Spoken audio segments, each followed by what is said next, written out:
So you have to make your wants align with your happiness. You have to make the pursuit of happiness your primary goal, and state control is the method to get you there, which is why state control is so fucking important and why I'm going to tell you how to control your state right now, okay? So that's the foundation that we lay.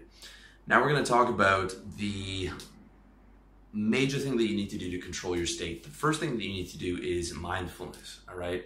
And you hear about this a lot in today's day and age, which is good because it seems like people are becoming more aware and more conscious. And mindfulness is the first key to state control, okay? You have to be mindful of whenever you get into a negative state, all right? Whenever you get into a negative state, you have to be able to recognize that you're in pain. And you have to set like mindfulness alarms when you're in pain. You have to train yourself to do it, okay? And it's just as simple as, you know, recognizing when you're in pain.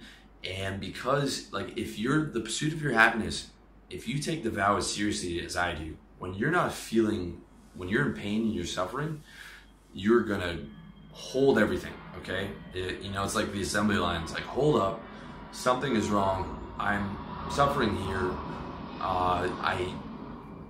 I need to recognize that first things first, okay?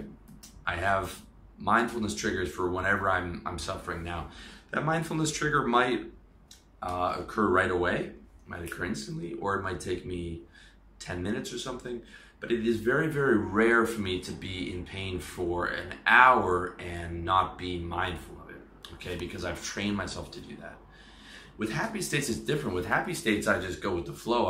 I'm sipping down the street, drinking my fucking giant mocha frappuccino, because, you know, that's how I'm rolling these days. I got my shades on, it's sunny out, you know, I've got my music in. So that's exactly what I'm going to be doing when I'm done this video, and I'm just fucking rolling and I'm feeling terrific.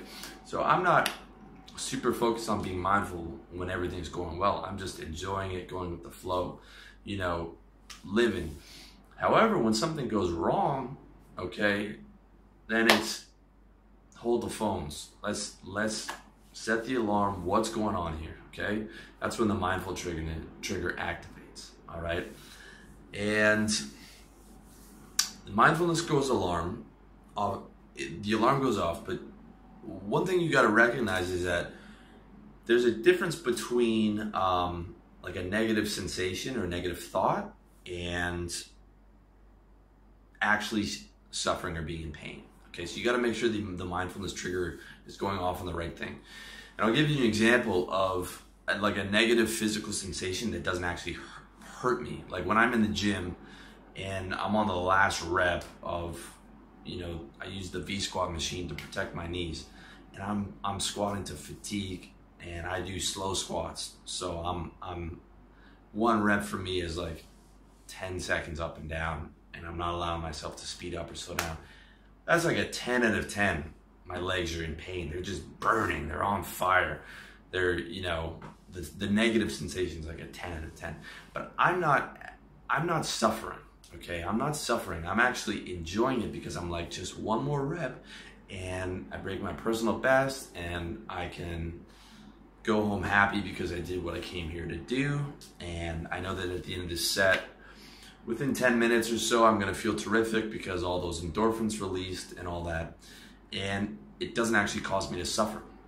Another example is someone who's into S&M and they like being whipped and beaten. So they like these negative sensations on their body and stuff that to us would be pain, but to them that's actually pleasure.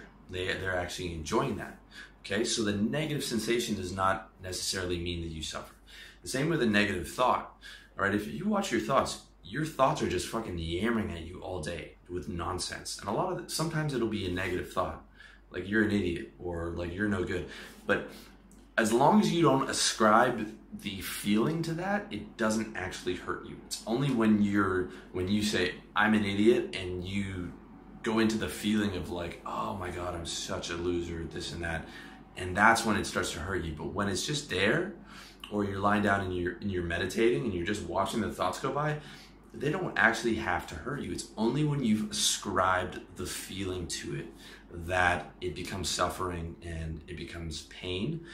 And that's when you have to, that's where you set your mindfulness triggers to, is when it's suffering, okay? It's only after you've attached that pain, that suffering feeling to it, that it actually hurts you, all right?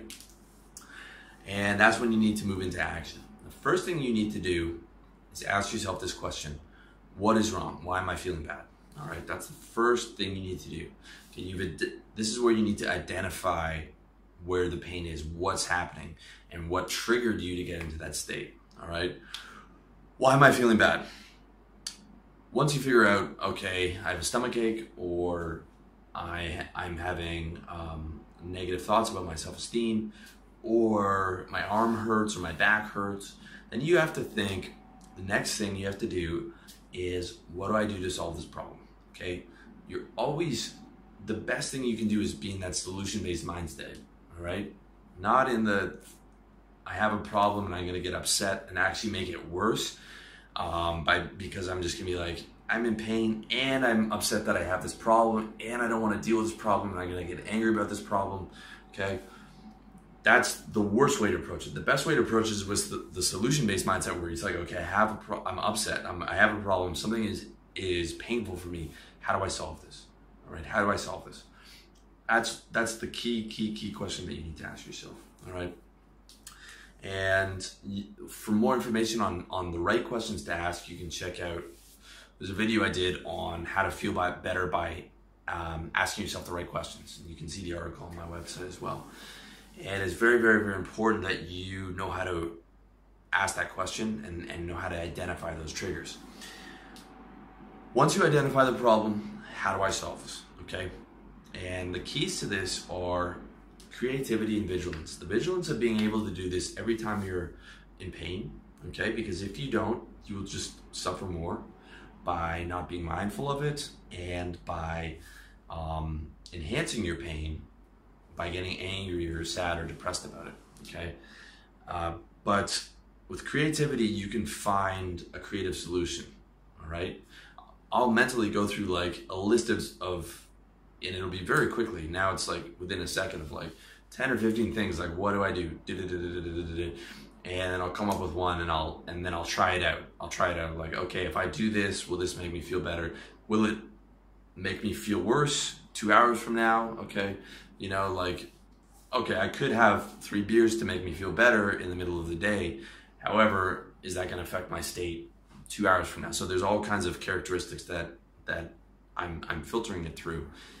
But the keys to it are just being vigilant of doing it all the time, every time you're suffering, and allowing for the possibility that you have all the creativity within you to solve this problem, okay? Even if the solution isn't the solution that you would have wanted in your ideal case, it is the best solution available to you to get you to the best possible state that's available to you right now.